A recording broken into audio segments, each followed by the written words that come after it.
buenas tardes, good evening, bienvenidos. Welcome to the YouTube channel of the Instituto Cervantes, Manchester and Leeds. Today we are celebrating the Basque poetry, and we have the great honor to have Gorka Mercero, who is lecturer at the University of Liverpool, and the poet Beatriz Chivite. Thank you very much for being with us, for accepting the invitation on Instituto Cervantes. And this is a very special occasion because it's the first event that we are organizing this year in Basque poetry. And this is something that we are very committed, and we will like to continue in the future because, as you know, the Spanish Cervantes Institute, we promote the Spanish language, but not only the Spanish language, but also the languages of Spain, Gallego, Catalan, and also the Basque, of course. Today we have one of the most important, although she's very young, but one of the important voices of the Basque poetry, Beatriz Chivite. She has already an anthology in the three main Spanish languages, translated in Catalan, Gallego, and Spanish, of her books. And she will be joined, as I said, in an interview with Gorka Mercero. But let me give you some details about the curricula of our guests, and I'll inform you that at the end we will also have like 10 minutes, 15 minutes for questions and answers that you can put on the chat, and Gorka will also put to our guest Beatriz Chivite. Okay, so Beatriz Chivite was born in Pamplona in Spain and has studied Chinese philology and Oriental art history at the School of Oriental and African Studies at the University of London, and completed her second year in Beijing University. Taking her experience in China as a strong starting point, she wrote her first book, which title was El Humo de Beijing, published in 2017. Then she won also the prize of the 25th Ernestina Campusine Poetry Contest with the book Poems Metro. And with a later in 2015, Chivite has also won the Laureatea Poetry Prize at the province of Vizcaya in the Basque Country. In 2016, she was translated into Spanish by Papeles Mínimos, and also she received the Youth Prize from the government of Navarra, and also won the same year the Blas de Otero Poetry Competition with her book Biennale, published in 2017. Our other guest is Gorka Mercero. He is lecturer in Basque Studies at the University of Liverpool since 2014. He has published articles in journals, book chapters, and monographs on different ways of understanding national and individual identities between the two poets and modern existentialism, and postmodernism, anti-essentialism perceived in the work of several contemporary writers in Basque, like Bernardo Achaga, Ramón Saiz Vitoria, and Axel Lerchundi, among others. Thank you very much for being with us. Thank you very much to our guests. I am sure you will enjoy very much this poetry night with Beatriz. And we are welcome for any questions that you might have at the end of the reading. Thank you very much, and the floor is yours, Gorka Mercero. Thank you, Pedro. Well, Arratsaldeon, buenas tardes, good evening, everyone. Thanks to the audience for joining us today, and also thanks to the Instituto Cervantes in Manchester for organizing this event. Beatriz, Arratsaldeon. Buenas tardes. Arratsaldeon. Thank you very much, everyone, for being here, and Pedro for such beautiful words. How are you, Beatriz? Not bad. I'm freezing in London, but okay. Yeah. forward to the warmth of some poetry. It was really bad here yesterday as well, the weather, but I think in different places all around the Atlantic seaside. Anyway, so you have already been introduced, but I'm also gonna pick up on one aspect of your life, which is you know, how much you have been traveling around the world and living in different places. You live nowadays in London, but it wouldn't seem inappropriate to call you a cosmopolitan, because after having born and lived in Pamplona, Iruña, you have also lived in China, Nepal, Indonesia, Hong Kong, Italy, Taiwan, the United Kingdom, and you are also a polyglot, right? What languages do you speak?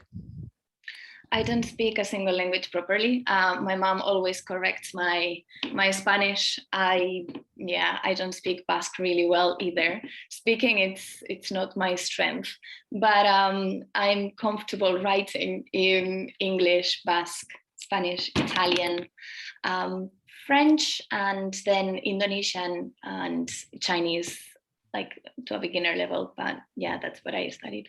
Yeah, quite varied. Your repertoire of languages, really amazing. So you began writing poetry in Basque to feel closer to your roots and maintain an intimacy with the words of your childhood. So can you also talk to us a little bit about your first years in Pamplona, in Iruña, a city where Spanish language is clearly hegemonic and Basque language is a bit marginal, right? But still, when you went away and you started living in different places, you felt this attraction to Basque. Can you talk to us a little bit about that? Yeah, it's interesting that you ask about the reasons for writing in Basque. Basque is not my first language. At home, we speak Spanish. My parents and my sister are indeed Spanish writers. But it was perhaps because I left such early on, when I was 16, I went to Italy, that I started writing in Basque for several reasons. I can outline perhaps 3 of them. One, indeed, as you said, it's kind of like to keep the intimacy with the words of my childhood. That is very poetic reason. It sounds a little bit pedantic. But another one, and perhaps the most important one, it's when I was in Beijing, I was studying Mandarin and was learning about Chinese literature, reading a lot of Chinese poetry from the Tang and Song dynasties.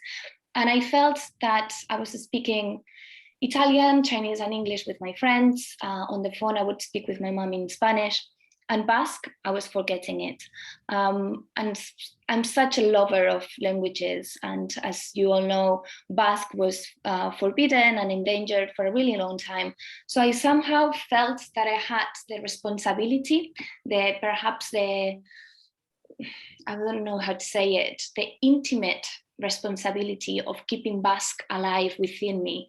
And writing offered me that space to kind of be with the words. I had the time, I had the space, the mental space to dwell into those words and make them alive within me.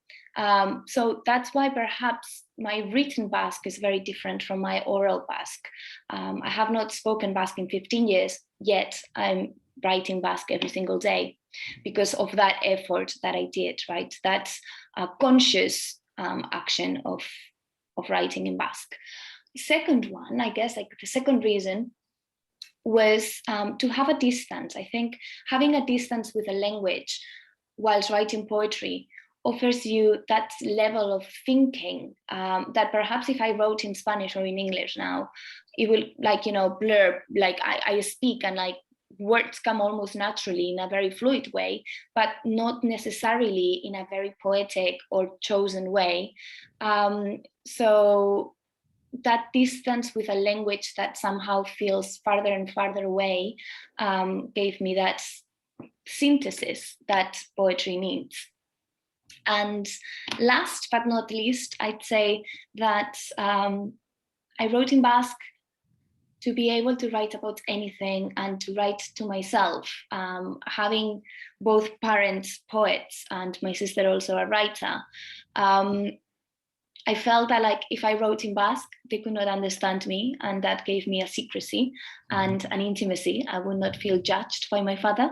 I could just, write whatever I wanted. Of course, when like my first poetry started being published back in 2014, 15, then more people could understand, could read what I was writing. And then you've got the other question, like, how do you feel when people read you? And now that I've been translated to Spanish and to English, you've got the second question of like, now even my parents understand me, even my colleagues understand me, even my managers understand me. And there are words that have been written in a very intimate way, in kind of like my secret language. So yeah, I guess there are different reasons, from like my responsibility, my linguistic responsibility with a language that I loved, to kind of like the secrecy and also the distance with a language that I'm slowly feeling that I'm losing. Very interesting how even a contradictory relationship, let's say, with Basque, because you were talking about feeling very close to it and at the same time needing to feel it far away from you, right? At the same time, how all that created that space for you, to I guess, to communicate with yourself, I guess, right? Yeah, I guess one is like I felt close to the language in an intimate way, in a sentimental way, yet far away, both geographically, but also in the mind. So although I felt that the language was very close to my heart, I felt that like my mind was losing it. And how do you keep something that you really like alive also in your mind? And it's through practice and through literature and through yeah. Now you mentioned practice, and we are here, among other things, obviously, to listen to your poetry. But before your first set of poems you're going to read, I would like to ask you as well about the context of this nomadic life, let's say. You've already started to talk to us, explain how it started, this nomadic life. When you were 16, you went to Italy first. But how did it unfold? Because it's really quite striking that for your age, you have been living in so many places. What is it that dragged you towards this kind of nomadic life, or what have you found in it, or also what do you think maybe it has taken away from you? It's a good question. I think that like a couple of the poems that I'm going to be reading answer the question somehow. Some people ask me whether I like traveling, and my answer is not. I don't like traveling. I like living in different places, and I like the challenge of starting anew somewhere else. I left very young, and when I was only 16, and since then I've been moving almost every year, if not every 6 months. So I like that feeling of having to discover a place and how to discover myself in that place.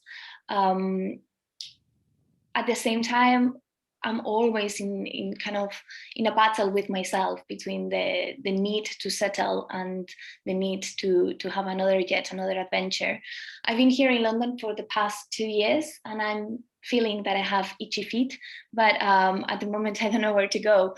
But it is a moving. I think it like some people say, oh, the youth, they have to emigrate, they have to go somewhere else to find a job. It has been my case. Yes, I don't say, like now I've been trying to go back to Spain and I cannot find a job in Spain. But I think I'm very privileged to have lived in the countries I've lived and to have been able to move with such ease, either because I had a passport, a European passport, also the education, the languages.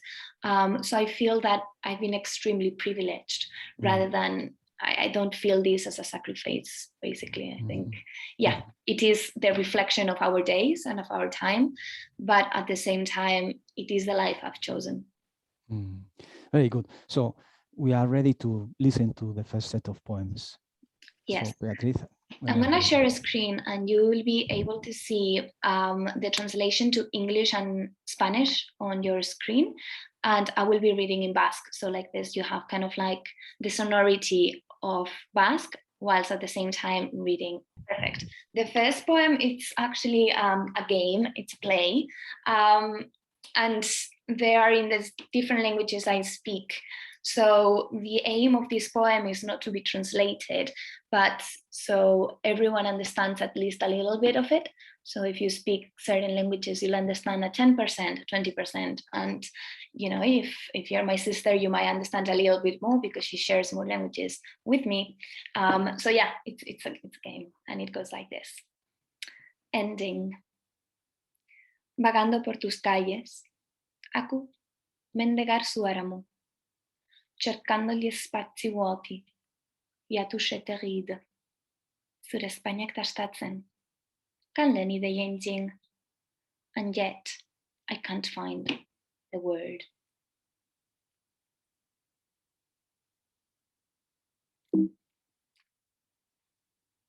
Okay, I'll try to go to the next one. I don't know if it's. And now I'll read in Basque. Nora ezean. Ez. Nik ez dut iaz egiten. Bitxikeria baten bila nabil. Nora ezean. Errepide ertzeko soroen artean. Indarrez, besarkatu nindutenen buruetan. Ongi etorri eta agur malkoen artean. Haurtzaroko zirku istorioetan. Nora ezean. And in that poem, I think it's interesting, the word itself, Nora ezean, which I find very difficult to translate. So you see that in Spanish is vagando, and in English is wandering. Nora ezean, the word in Basque, comes from the word nora, which means where, ez, which is a negative, so no, and ean, which makes this a word. So it somehow in English would be going nowhere, like going somewhere I don't know, or yeah, going not knowing where, which is a verb in Basque, and that's more or less how I feel, just wandering around, and how I've been feeling for a long time. So that's a little bit of the explanation there. And I'm gonna read a couple of other short, as you can see, very short poems. These are from the first poetry book that I wrote in Beijing, and I was influenced by Tang Dynasty poetry, Li Bai, Du Fu, and all those poets who had quite a similar kind of style from what we in the West understand as haikus, which are kind of like short poems, and then at the end they have a cut. They suddenly, the balance of the whole poem gets breaks the balance, you know, like a couple of sentences at the end. So I'm going to read a couple of poems with that style. This one, Defeat or Derrota, in Basque, is entitled Ocho Beltza. Edonork esango luke, dena galdu zuela. Amodio, etxe, eta gaztaroa. Baina sagargo zokia jaten eta sarma bereziarekin makilari eusten, galerdian ikusi nuenean, jakin nuen, bera, zela aurkikuntza.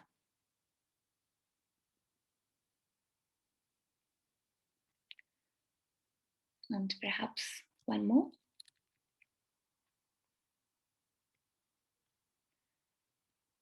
Daga egalariak. Udazkeneko lehen ostoa, han erori da. Gorrira biratzen da kale osoa. Joan da, beste urte bat.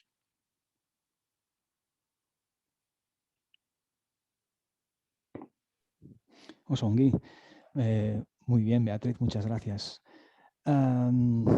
So, commenting on these poems, the first one called Ending is a poem where you use 7 languages.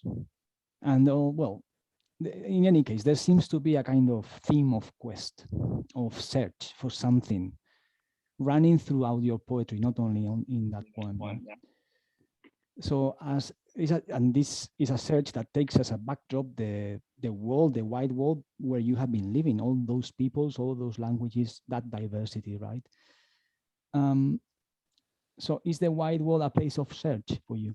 What is the search? What is that search, if it is like, and what does it consist of? I think it's a good question, and I think when you asked it, I don't know why it suddenly made me think of my father. When I left at 16, my father said, you know, you can go anywhere, just move around, because you know where your house is, you know where your home is. And I guess that I've been lucky to be able to search, not search and not discover perhaps other worlds as other people, you know, imagine of like traveling around, but actually like a search for myself, right? I come from a very secure and a very lucky kind of stable life in the Basque Country. And then me going away, I was more searching like the different ways in which I could be myself and the different situations in which I could be faced to. So rather than like searching for something external, I guess that the search is always internal. But you can only kind of do that if you know where like the roots are and where like the comfortable thought of knowing where home is as well. So still the world is a kind of, if it's still your comfort zone somehow. Yeah. I mean, it's very interesting that you say it is that. Both a playground and a comfort zone. Yeah, but also it must be sometimes uncomfortable. But I guess that like it's uncomfortable when we inside ourselves feel uncomfortable, but I don't feel the external world as uncomfortable.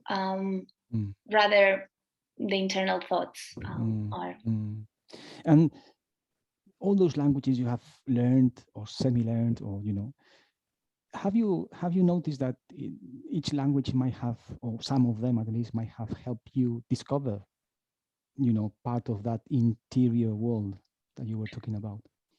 Definitely. I mean, I'm a passionate of languages. If you ask me any question about languages, I go crazy. I love how I react in a very different way. I don't know, maybe while I was reading in Basque, you heard that my voice changes. It doesn't change because I'm reading poetry. It changes because the way I speak in Basque, it's very linked to the little girl I was when I was, you know, in high school or at like primary school speaking that language. So in Basque, I'm this very sweet girl, whilst if you hear me speak Italian, I'm very vulgar. And if you hear me speak Chinese, I learned most of my Chinese with like the elderly yoga classmates I had, and they loved speaking loud and, you know, like chatting with me very joyfully and yeah, like gossiping about the neighborhood. So when I speak Chinese, somehow I get a little bit of that joy, right? So it really depends on the context in which I've learned each language. And of course, each of them show me different parts of myself.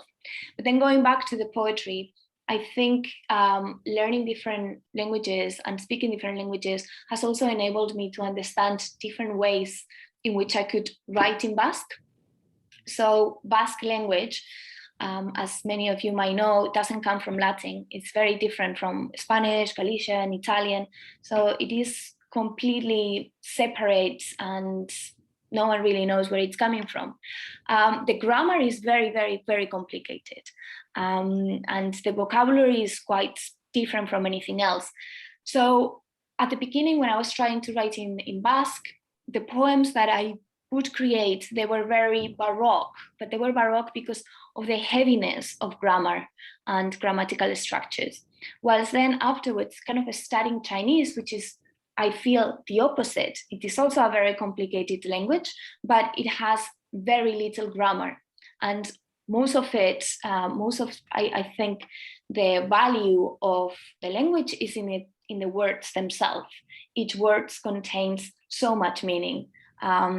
It kind of like, it syncretizes everything, in almost distilling the language, right? So with 3-4 words, you can say the same things as in Basque you would need 2 sentences. So kind of like suddenly learning about this other language and this other way of writing and this other way of understanding poetry, it made me, want to try to do the same thing, but with Basque. How can I make something that looks very complicated simple? How can I, strip it from all kinds of like grammatical structures, but still make it understandable? So yeah, I guess like on the one hand, languages make me learn who I am and like maybe discover new facets of myself. But at the same time, they also enable me to understand language and thought in a different way and to play with that a little bit. Very interesting. So if you don't mind, we could already listen to another set of your poems. Yes.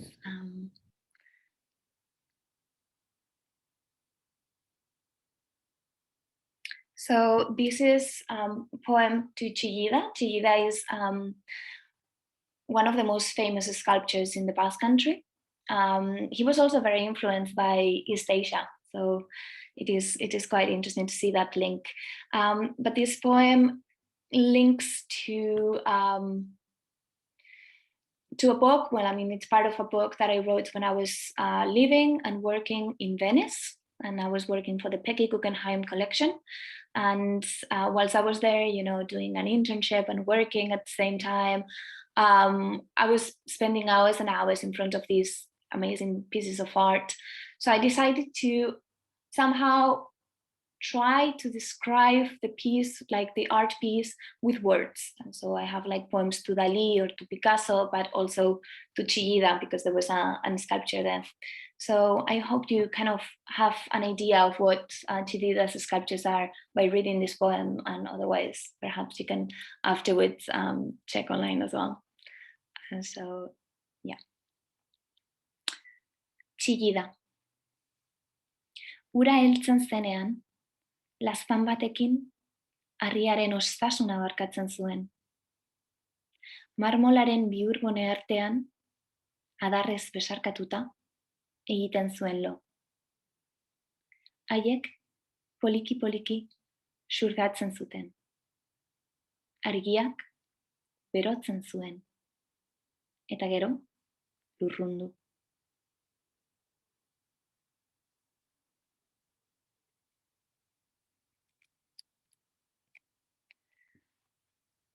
And now a poem from the book Metro, which it has been translated and published in the UK as The Blue Line. Was published this year, like a terrible, terrible year to publish a book, because it meant that like we could not do any of the bookshop launches and everything else. But yeah, it has been published by Francis Bartlett Publishers, who publish poetry in minoritarian European languages. And this is a poem book that I wrote whilst I was living in Wood Green in North London, commuting every day to university. And I was sketching people with my poems instead of with, drawings. And I was imagining what they would say to each other, what I would tell them, what they would tell me, and sometimes the conversations between them, conversations that never take place because everyone is so serious looking at the floor, at the phones. Also, perhaps this poem it's more to me. I love crying and I love laughing in public, but sometimes those kind of ways of showing your emotions are not very welcome in public sphere. So this is to the fragmented girl, or in Basque, busketan dagoen neskari. Ez ezazu hemen egarrik egin, guztien aurrean. Ez zaitez hemen biluzik jarri, gure aurrean. Ez zaitez hautsi. Ez ezazu zure ahultasuna erakutsi. Ez da zure humanitatea ere ez.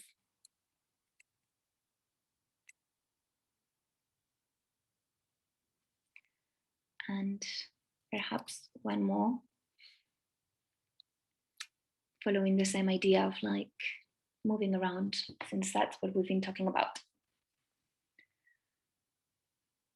Transit, tránsito. igarotzea. Aireportuan eseri zinen, itxaroten. Atzean uzten zenuena, ahaztu nahian, berriro hasten ari zinen. Azkeneko aldia izango zela esan zenien zure buruari. Baina hori, ezinezkoa zela bazenekien. Muchas gracias, Beatriz, otra vez. Eskerrik asko, thank you. So, with regard to these poems, there's a sense, or I take a sense of harshness in some of your poems. In the last one you have just read, for example, but this is also balanced more positively with that kind of energy you get from the world, right? You are referring here as well to the world, and that energy that fits you. So, how does that balance work? Is it a difficult balance between, you know, the harshness of the world and how the world at the same time is feeding you and pushing you forward, right? Yeah, I guess the one thing I'll say, a lot of people when they read the poems, they're like poems that like they to show a loneliness, and I guess that like they show a way of being alone. But I would not necessarily say that they show loneliness, right? Similarly, I guess they would show the harshness of certain situations, but there are no harsh poems. And it is kind of like seeing beauty in the ugliness and seeing beauty in that sadness and melancholy sometimes that kind of drives me to write poetry. The poems that I've read until now, I think from first Pequeña Coquea, so Smoke of Beijing, and the second one like from Metro mostly, are very observational poems.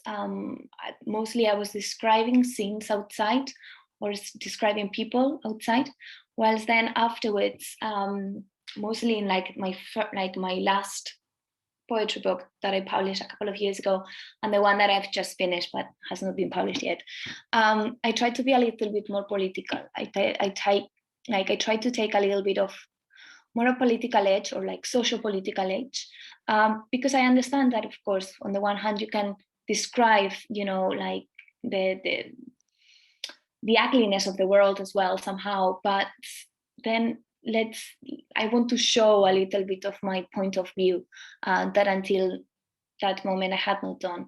And I feel that like as a poet, I not only have the responsibility or, you know, the need of my personal need of describing something that touches me or talking about something that I feel it's beautiful or ugly, but I feel that I also have the responsibility and the need to point out and make certain things more visible. And if that reaches somehow and makes someone feel the way I feel, or if it makes someone think of something they had not thought at the time, then that's already something perhaps more beautiful than just describing a scene.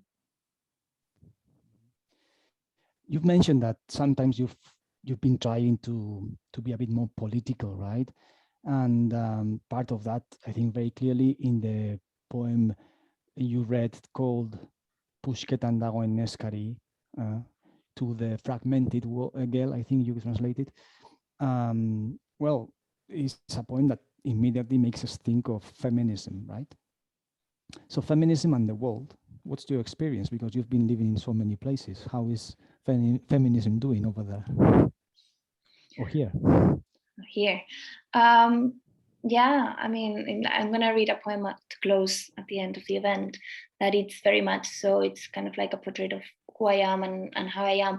And perhaps the reason why I started writing more politically and more on this kind of issues, it's because, of course, when I'm young, I didn't realize, you know, I would travel all around.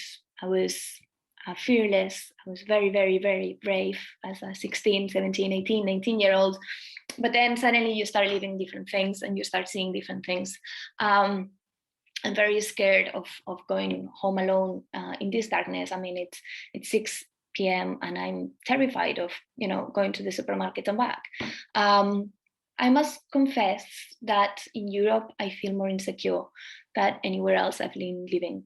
I've been living in Asia, mostly in like South Asia, Southeast Asia, and East Asia. And in those places, I felt very free and very fearless, I think, because of the privilege that being a white woman gives me in those places. It is very different if you're a local woman, I guess. But as a European, I felt extremely secure and free to do things that perhaps here I would not dare to do.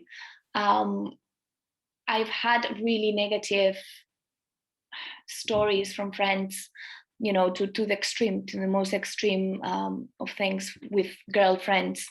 And that has impacted it a lot, my feeling and also my poetry.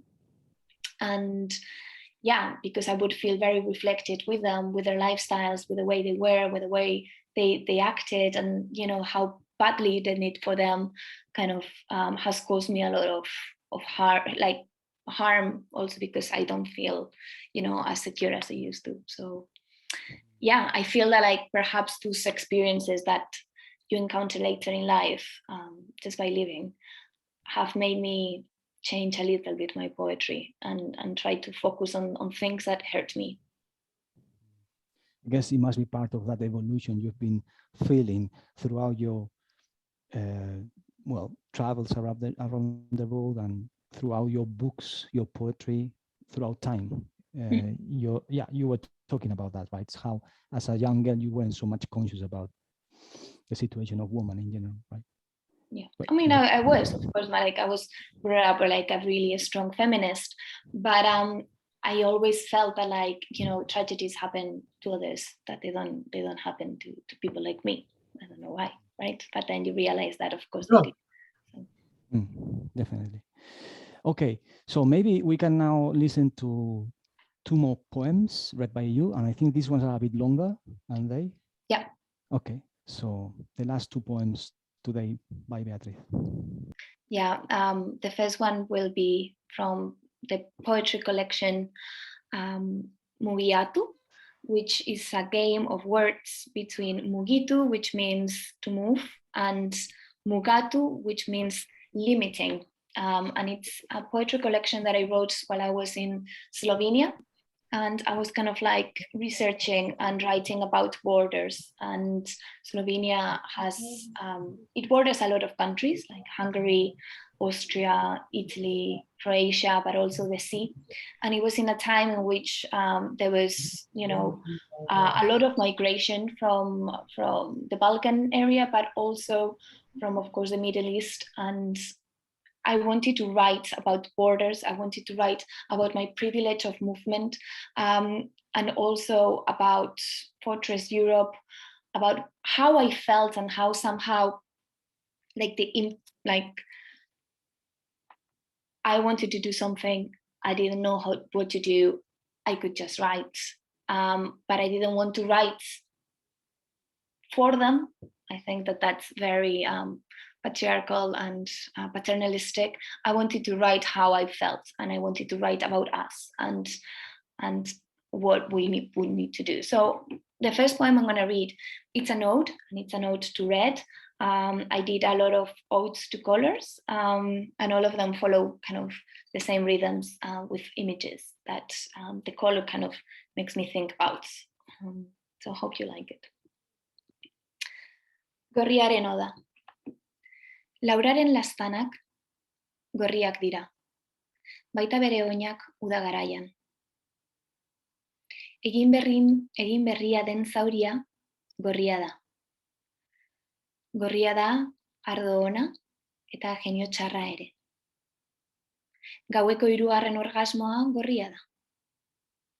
Poema on bat ezin idaztearen amorrua gorria da. Gorriak dira hileko azkeneko egunak, paperean eta nire ahots gainean egin dituzun zuzenketak ere gorriak dira.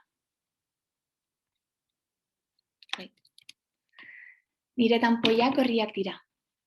Nire mihi gaiztoa, nire etxeko maizapia. Altzairuzko mahaiaren gainean emandako ukabilkada gorria da.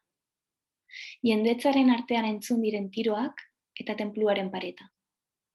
Mediterraneo itsaso doldua, gorria da. Krispetak lehertzen diren momentua, gorriak dira. Gorriak izango gara guztiok, esnatzerakoan.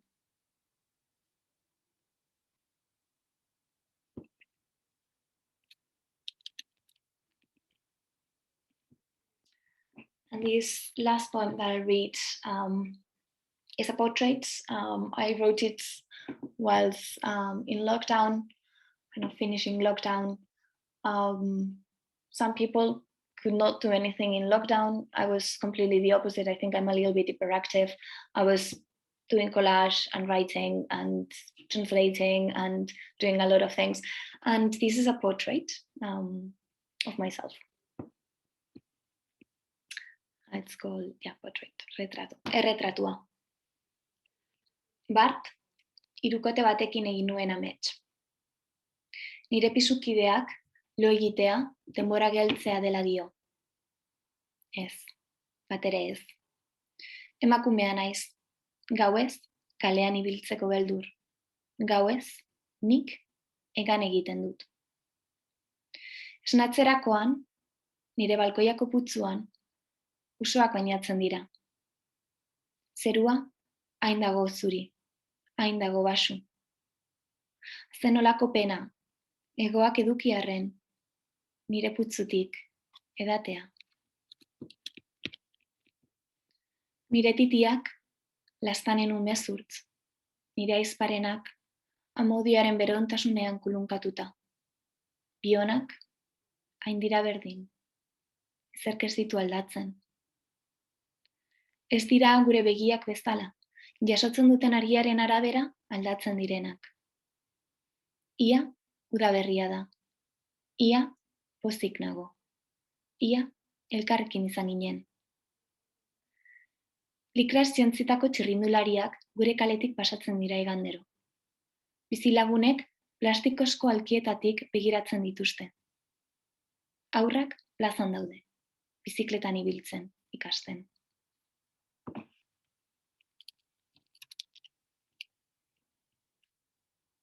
Bi aste igaro dira ikusi nuenetik. Nire besapeko hilaren luzeraren arabera neurtzen du denbora. Ia, udaberria da. Ia, pozik nago. Ia, elkarrekin izan ginen. Trafikoa erripidetara itzuli da. Goruntz begiratzen dut. Baina oraindik hegazkinik ez zeruan. Eta bitartean, hilarargi bat baino gehiago irango duten besarkadetan sinesten dut oraindik. Balkoiko bankuaren egurra kirrinka egiten du. Nire gurasoen kulunkaulkia bezala. Biek euri asko edan dute. Iruñean eta Londresen euria egin behar duen guztietan egiten du euri. Goiz batzuetan, nire gorputzak, nire amak ni txikia nintzenean zeukan usaina dauka. Egun horietan ez dut hutsa hartzen. Emakumea naiz. Gauez, kalean ibiltzeko beldur. Gauez, nik egan egiten dut. Eskerrik asko berriro, muchas gracias, Beatriz. Muy bonito. Estaba pensando, as I was listening to your reading of this poem, how important the body is in this poem and the senses. There are smells. It's very visual. You can almost also like hear different sounds. The cyclists passing by. I don't know. Yeah. I was gonna ask you if you had noticed this before about this poem, and also a bit more general, because this poem Retratua is definitely, I think, a kind of summary of all the topics we've been touching upon today in our conversation. And I don't know if you see yourself in a specific place within the poetry that is being done nowadays in the Basque Country, or even in a broader perspective. Yeah, going back to your first question, I guess I wrote it under lockdown, and our senses were so limited to our houses. So there were very few things that we could smell apart of our own smell, and there were very few things that we could listen to apart of, like, of course, music and other things. So in the moment in which, like, children started laughing outside, you know, and you knew that, like, lockdown was somehow finishing because children were going out, I think that created so much emotion. And in lockdown, I think that, like, a lot of us realized about the importance of the senses, and not just the visual, but everything: touch, smell. And so I wanted to write something as well about the body and how I felt with around all that. And it's interesting that you say it. I mean, I didn't think about that, but since the lockdown and since a lot of these poems were written, I've been very interested in smell mostly, and thinking that it would be very interesting to do a poetry reading with different smells. So each poem to have, like, a smell that people can, because usually you do, you know, poetry readings with music, or poetry readings with, like, visuals, but never with other kinds of senses that, in my opinion, bring back quite a lot of memories and scenes as well. So yeah, including senses like smell and touch, in my opinion, it's quite interesting. Very few people have done it, and quite an exciting place to go. We'll see. And then, yeah, I mean, it's, as you can see, it's a poem that it's quite political and yet very personal. And I mean, at the end of the day, the personal is political, the body is political. So that's kind of a take on it. Mm-hmm. How I see myself in the Basque contemporary Basque poetry world, I'd say. When I started writing in Basque, I felt quite an outsider. Most of the poetry that I had been reading, or most of the literature in Basque that I had been reading, I felt it was quite different from what I was writing. It had quite a lot of, well, I mean, different socio-political themes were touched, but different style as well. Most of them were, like, of course, in the Basque country, whilst I was outside. So my inputs were very different. So of course my outputs were gonna be also very different.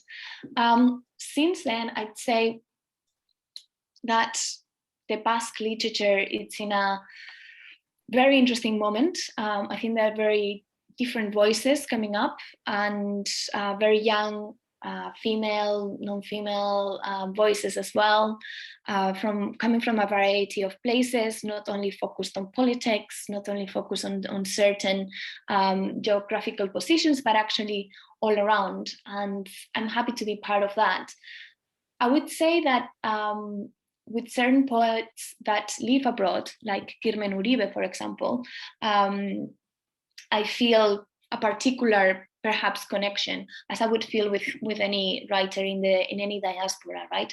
That kind of writing in a language and to a homeland that it's far away, whilst being somewhere else and being this also your home. So thinking about that, like, I've been in quite a lot of events with the also young poet Alba Cid, who's from Galicia. And she has been living in Oxford. At the moment, she's doing a residency in Germany. Her poetry is also touches upon a lot of, you know, movement and living in different places. And I think in Spain, there is a really interesting poetical group and movement from young poets such as myself, both, you know, in Spanish and in non-hegemonic languages like Catalan, Galician, and Basque. And I think because a lot of us have been living abroad, you know, either in the States or in the UK or in Europe, we kind of share that viewpoint, and we kind of share, perhaps not in form, so like our poetical structures and like shapes are different, but in content slightly similar. So yeah, I've been in some events with Catalonian, Spanish, you know, also like Italian writers that now live in Spain and write in Spanish. And somehow there is that like shared idea of both movements, also like new experiences, but also a strong political and social voice. Very interesting. Well, I think I'm gonna stop asking you questions myself. It's been a pleasure to listen to your answers and to talk to you. But I think it's now time to let our audience as well ask you questions directly. So please, if you want to ask Beatriz, I guess we could take questions in English and in Spanish and in Basque.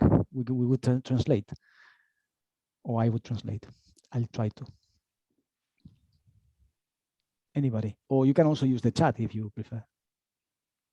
I would like, first of all, it has been fantastic, but you mentioned that you were like 10 years or so that you had not such a strong contact with your mother language. Basque is not your mother language, if I understood properly. And you have been moving around in so many countries, so different cultures, so rich, but at the same time, it's a big challenge. Do you consider that the Basque language has been like, let's say, the roots of that have been keeping you moving, but at the same time to have these roots, the identity in a very positive way? Definitely, yeah. It's kind of rooting me somewhere. It's given me that idea of home, right? I guess it's finding home within literature and within words and with language. And it's somehow when I sit down and I start writing something in Basque, it's as if I go to that house, to that kind of home, mental home, because I can be anywhere, but somehow I'm linked to a place through a language that, even though I have not been there for a really long time, I've never lived there as an adult. So that's why sometimes I feel that it's kind of like going back also to childhood. So kind of on the temporal side of understanding things, it's kind of going back to childhood, but in a spatial one, it's going back home. And I guess like childhood is home, right? So in any case, I guess, yeah, it's finding that root and that anchor in the language and in the poetry and in the words within me, rather than in the physicality of things. We have one question on the chat from Lily Rose, which says, out of all the places you have lived in, which place has given you the most inspiration to write poetry? That's a good one. I've written about Beijing and London, like single poetry collection. So Beijing was my first place that I started writing, and it was so full of, you know, scenes and ideas that I wanted to capture for myself, that it was interesting in that way. Before that, I was living in Nepal. I was in Nepal for a year, and in Nepal I wrote mostly diaries and short stories that have not been published, and I don't think they will be published. But I guess London, it's my go-to place. I because of the way it makes me feel. And so although the Blue Line, it is, you know, totally written here, and it's about the London Underground and all those characters and all those people, it is also about myself. And I think with the more people you find yourself, you know, close to, the more you experience and you discover about yourself. And I think that that's what I like about London. It's like every day I could meet someone so different from me that will teach me something so interesting about me and about the others and about the world. So the diversity and of both the architectural world, but also the humanity, the diversity in the human conditions and the understandings and everything else of London, it's what really drives me to write more poetry and to be different forms of myself. We have a few more questions, luckily on the chat. One is from Colin and asks whether your poetry owes, if anything, or what your poetry, owes, if anything, to the Bersolari tradition. Bersolari, for whoever doesn't know, Bersolariza is a traditional way of improvised poetry in Basque language that has gone through a process of revival, and quite successfully, in the last 30, 40 years or so. I'd say somehow a lot, because the first poem I wrote, Poesa Bertso, And I wrote it when I was 13 for a bertsolaritza competition back in the Basque Country, and I won. So that gave me a lot of confidence. But then I had to perform it. I had to go on stage and perform not only the verso that I had written, but also as like bertsolaritza does, it's a lot of like then answering to basically a thematic and answering to another bertsolari and doing kind of like a battle of words. I was very nervous, I was very young, and every time I was kind of reciting or trying to think about the verso, I would kind of like dance salsa. And so it was very embarrassing. The audience had a great time laughing about me. So then I decided, I'm gonna keep writing at home, but probably I'm not gonna go to a stage to kind of recite. I think it is an incredible tradition, but I honor it a lot. I don't think it's for me. It takes something else that I don't have. Yeah, it takes a lot of training, among other things. And yeah, anyway. Another one from Yolene, I don't know, sorry, Yolene. Do you have a structured process for how you write your poetry, or do you just let it flow and happen in the moment? Good question. I don't sit down to write. I always saw my father writing while he was walking with his notebook. And instead of notebook, I use my phone. I write on my phone, and then I write it back by hand or to the computer. And there is like, I think the idea comes, and when it comes, you have to write it down. But then there is a lot of changing it and playing with it and reshaping it, and that takes place afterwards. Very good. One question from Nadia. In Spanish, hola Beatriz, ¿te sientes vulnerable cuando publicas poesía? Como una parte de ti tan personal ahora es pública. Y en caso de que sí, ¿cómo superas ese sentimiento? So shall I try to translate this? Okay. So, hi Beatriz, do you feel vulnerable? Yeah, when you publish your poetry, because it's something which is so personal, and then you put it out in public, right? So how do you deal with this feeling? Yeah, I mean, as I said, I started writing in Basque, so no one could understand me. There are only 1 million Basque speakers in the world, and I suppose, not many of them will buy my poetry book. So yeah, I can write whatever I want. And then suddenly publishing it in other languages as well, it's kind of like getting naked, right? So when you get naked, if you get naked in front of strangers, you don't care, at least I don't care. But if suddenly I'm naked in front of people I know, you get more embarrassed. It's similar with publishing poetry. I feel that I'm emotionally naked in front of anyone that reads me. And at the beginning, yes, it's scary. I feel very vulnerable, but at the same time, it's beautiful because it's sharing part of yourself and part of your feelings with other people. So yeah, I can only think of a couple of people that I don't want my poetry to reach, but everyone else in the world, yeah. I think it's also beautiful to feel so open and so transparent. Yeah, and thank you for doing that to us as well today with your reading. Anyway, Colin, another question. Who translated your poems into Spanish and English? Is the recent collection of your poems a Basque Spanish English collection or just Basque English? Yeah, this is a topic that I had a couple of workshops this past autumn because I self-translate my poems. So they're self-translations, which gives me a freedom that perhaps translators or professional translators don't have. Because whilst professional translators, they try to be faithful to the original, I try to be faithful to the image I had in my mind and to the original feeling I had.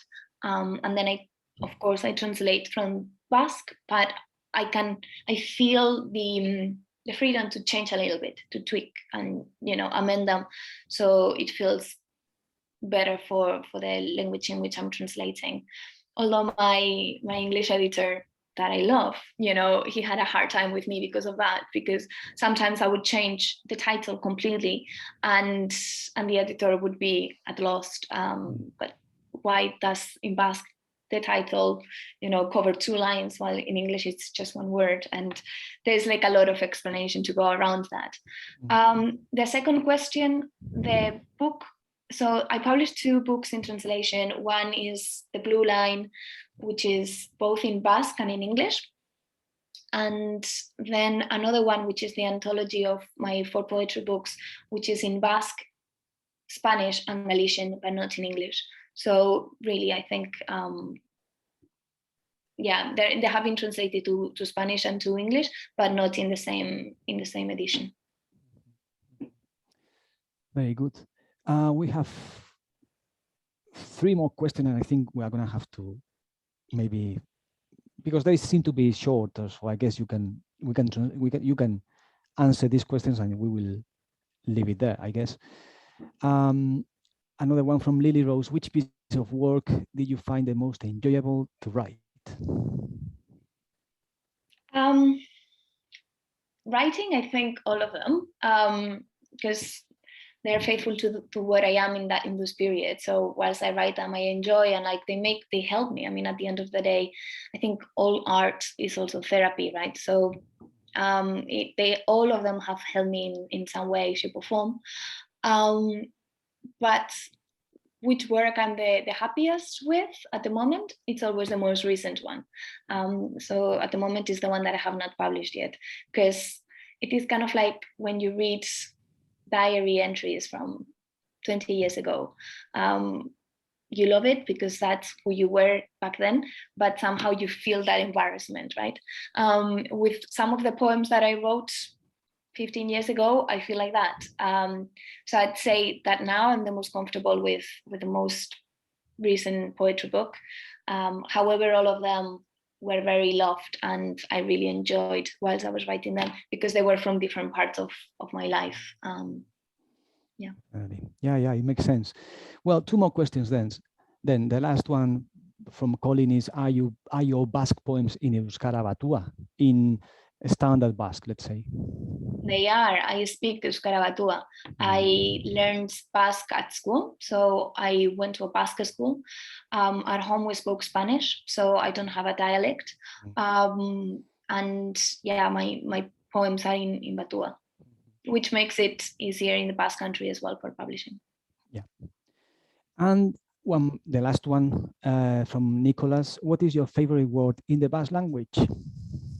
So now I'm gonna promote a book, because this is actually a whole book was published last year, I think, which was Diccionario Vasco para enamorarte del euskera, something like that, like a Basque dictionary to fall in love with Basque language, in which the publishers Pamiela, which is also my publisher back in the Basque country, they called a different, I think we were like around 40 different writers or singers or people in the Basque culture to choose our favorite word. And the reason why it was our favorite word, and then it was illustrated as well. So it is a very beautiful kind of dictionary, because there are words in Basque with explanation in Spanish and then illustrated. And the reason for each of the writers to give a word it's fascinating. My word, and I think that I stick to it, is the word cuscuchero. Okay. I really like the sound of it, the onomatopoeic of it, as well as the meaning. Cuscuchero, it's almost like someone that likes, like curious, that looks around, like spies, perhaps goes where it doesn't have to go and tries to find something, or like tries to, listen. It's somewhere between gossip, but also curiosity. And it comes from the words ikusi, which is to look. So kush is like look, and then ero, it's the person, right? So it's that goes around and looks. And yeah, I like both the sound of like, like almost onomatopoeic of having to go and search things, and the meaning and the etymology as well, like the repetition of the word. So yeah, that's my word, cuscuchero, or cuscuchera, if you're okay. Yeah. Well, fantastic. Thank you very much. Eskerrik asko. Muchas gracias, Beatriz. Ha sido un placer. It's been a pleasure. And yeah, I think we also have to thank the audience for being with us. And I don't know, Pedro, if you want to say anything, but over to you. Only to say what is has been fantastic. Thank you very much, Scaricasco. I don't know if I have pronounced properly. Definitely, we will be all very curious and eager to read your poems, your books. It has been really wonderful, and I think we have all of us enjoy a lot. We have the chance that the next meeting of Cervantes Institute directors will be in San Sebastián, Donostia, in December, in a few days. So thank you very much for being with us. Thank you very much, Gorka, and thank you to our audience. And we will keep promoting the Basque literature in Cervantes Institute in Manchester and Leeds. Thank you. Thank you so much, Pedro. Thank you for organizing, Carlos. And yeah, thank you, Gorka, for being with me. It's been a pleasure. I felt really like at home in this virtual space. And yeah, it's been a pleasure. Like, you can contact me as well for anything. Thank you. Muchas gracias. Qué ricasco, muchas gracias.